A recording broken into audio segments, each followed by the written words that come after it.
Kemudian ketika diangkat, itu dinobatkan langsung oleh Syekh Abdul Wahid, dan itu mendapatkan legitimasi dari Kesultanan Turki Utsmani yang berpusat yang dibelah oleh Selat Bosporus yang berpusat di Turki, Istanbul. Ya, dan mendapatkan pengakuan dari Syarif Mekah. Siapa Syarif Mekah? Syarif Mekah itu yang menjaga dua kota suci.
Silakan disimak. Nanti kalau misalkan ada hal-hal yang mau ditanyakan di akhir, boleh tanyakan ya.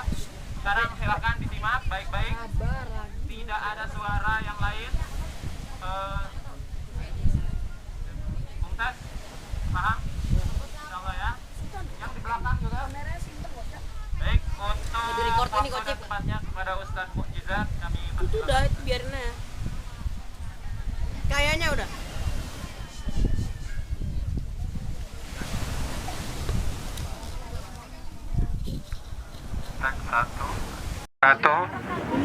Assalamualaikum warahmatullahi wabarakatuh. Alhamdulillahilladzi arsala rasulahu bil huda wa dinil haqq liyudhhirahu 'alad dini kullihi walau karihal musyrikun. Asyhadu an la ilaha illallah wahdahu la syarika lah wa asyhadu anna Muhammadan 'abduhu wa rasuluh. Allahumma shalli wa sallim ala khatamil anbiya'i wal mursalin Muhammadin wa ala alihi wa sahbihi ajma'in. Wattaqullaha la'allakum turhamun. Alhamdulillah, segala puji bagi Allah Subhanahu wa taala. Pada sore hari ini Allah berkenan mempertemukan kita dalam suasana yang agak mendung tapi membahagiakan. Selamat datang di kota Bau-Bau. Perkenalkan, nama saya tadi sudah disebutkan, nama saya Izzat, itu panggilannya. Kalau Facebook saya Izzat Mukjizat. Tapi nama lengkap saya ada Laode-nya. Namanya Laode Mukjizat. Laode, kalau antum semua mendengar Laode, di Jakarta ada kata Laode, itu sudah pasti orang Islam. Sejarah panjangnya dimulai juga nanti pada saat Islam masuk pertama kali di Buton. Ini anak saya yang baju merah ini, yang cantik. Namanya Konita. Tapi di depan namanya ada nama Waode.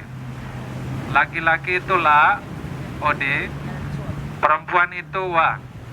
Jadi sejak lahirnya orang Buton itu secara adat sudah menolak yang disebut dengan LGBT. Bahasa kerennya itu segregasi gender. Karena yang laki-laki dari awal sudah dikasih nama La, yang perempuan sejak awal sudah dikasih nama Wa.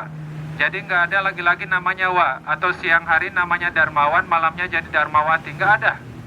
Jadi orang Buton La dan Wa itu sejak awal untuk mencegah terjadinya LGBT. Jadi secara adat sudah menolak, itu juga berarti menjadi ajaran Islam.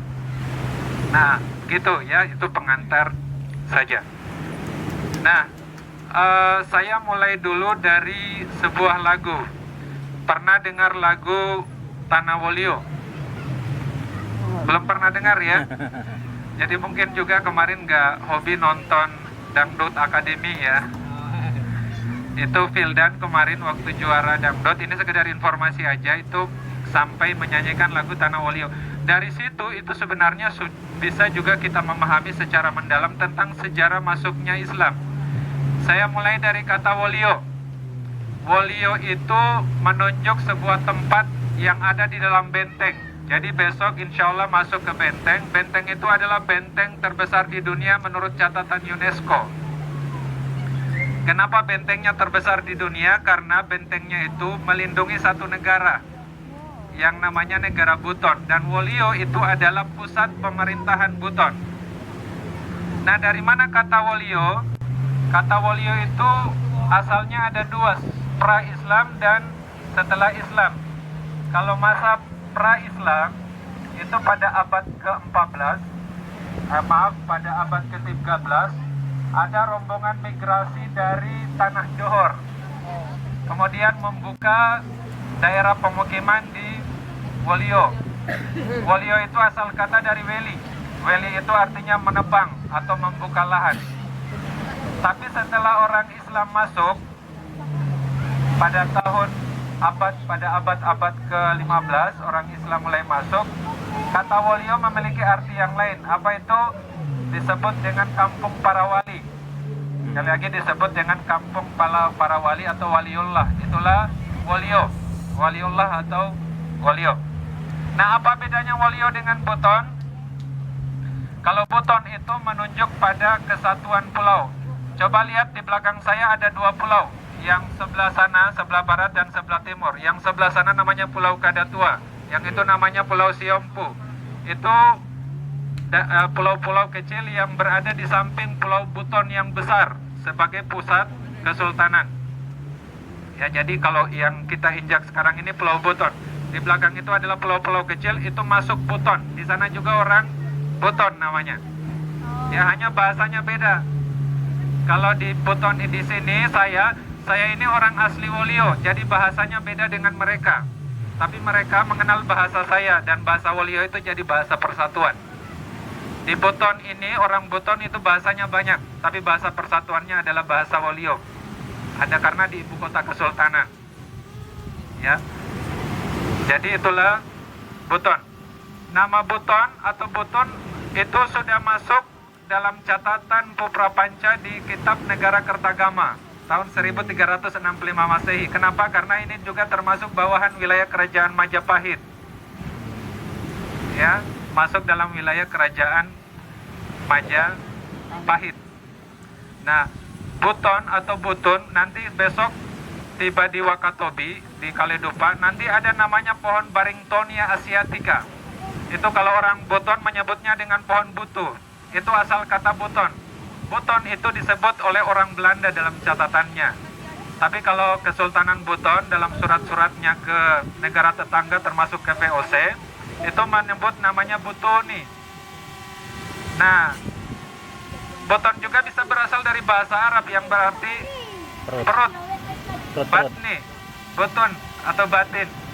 Atau apa ya? Kandungan ya. Lambung. Perut. Nah, bagaimana Islam pertama kali masuk ke Buton? Tadi sudah disebutkan Islam itu dibawa ke Buton oleh yang namanya Syekh Abdul Wahid Syarif Sulaiman. Itu di abad ke-16 awal. Nah, atas dakwanya beliau, maka Raja Buton ke-6 yang bernama Laki Laponto itu memeluk Islam. Dan pada tahun tepatnya pada tahun 1541, 1 Ramadan 948 Hijriah bertepatan dengan 19 Desember 1541 Masehi. Nah, tahukah antum semua bahwa bau-bau sekarang usianya 476 tahun? Dari mana angka 476 tahun? 2017 dikurang 1541 jadinya 376 tahun. Kalau Jakarta 498 tahun kan? Kalau Jakarta 496 tahun bermula dari mana? Dari Jayakarta. 1527 saat Fatahillah menaklukkan Jakarta. Kalau Buton kalau kota bau-bau dari pengangkatan Sultan Murhum tahun 1541. Nah, Kemudian ketika diangkat itu dinobatkan langsung oleh Syekh Abdul Wahid dan itu mendapatkan legitimasi dari Kesultanan Turki Utsmani yang berpusat yang dibelah oleh Selat Bosporus yang berpusat di Turki, Istanbul.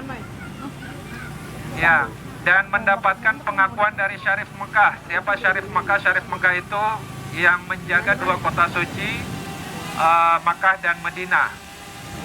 Nah, dan oleh Sultan Turki Utsmani, kebetulan yang memerintah waktu itu adalah Sultan Sulaiman I, diberi gelar dengan nama Khalifatul Khamis. Apa itu Khalifatul Khamis? Khalifatul Khamis itu artinya Khalifah kelima. Kalau kita lihat dalam catatan sejarah, para ulama sepakat menyebut nama Khalifatul Khamis itu atau Khalifah kelima itu adalah Umar bin Abdul Aziz. Tapi yang dimaksud Khalifatul Khamis di Buton adalah bahwa penguasa Buton atau raja-raja di Buton berkewajiban melanjutkan dakwah Rasulullah yang sudah dilanjutkan oleh 4 Khulafaur Rasyidin, Umar, Abu Bakar, Umar, Utsman dan Ali. Itu kan Khulafaur Rasyidin jumlahnya 4 orang. Nah, Khalifah kelima itu sebenarnya anugerah atau gelar atau sebutan yang menunjukkan bahwa setiap penguasa muslim di Buton itu harus melanjutkan dakwah Rasulullah Sallallahu Alaihi Wasallam dalam pembinaan umat dan negara. Nah, maka Sultan Murhum atau Laki Laponto gelarnya itu adalah As-Sultani Qaimuddin Khalifatul Khamis. Jadi Sultan Qaimuddin Khalifatul Khamis, Khalifah kelima. Nah, Khalifatul Khamis itu adalah nama akhir yang dimiliki oleh setiap sultan. Jadi setiap sultan sampai sultan ke-38 di belakangnya ada Khalifatul Khamis. Tugasnya apa? Tugasnya adalah melanjutkan dakwah Rasulullah Sallallahu Alaihi Wasallam dalam pembinaan umat dan negara. Sayangnya ketika Sultan Murhum menjadi sultan, itu Islam belum dijalankan, belum menjadi syariat negara. Nanti setelah Sultan keempat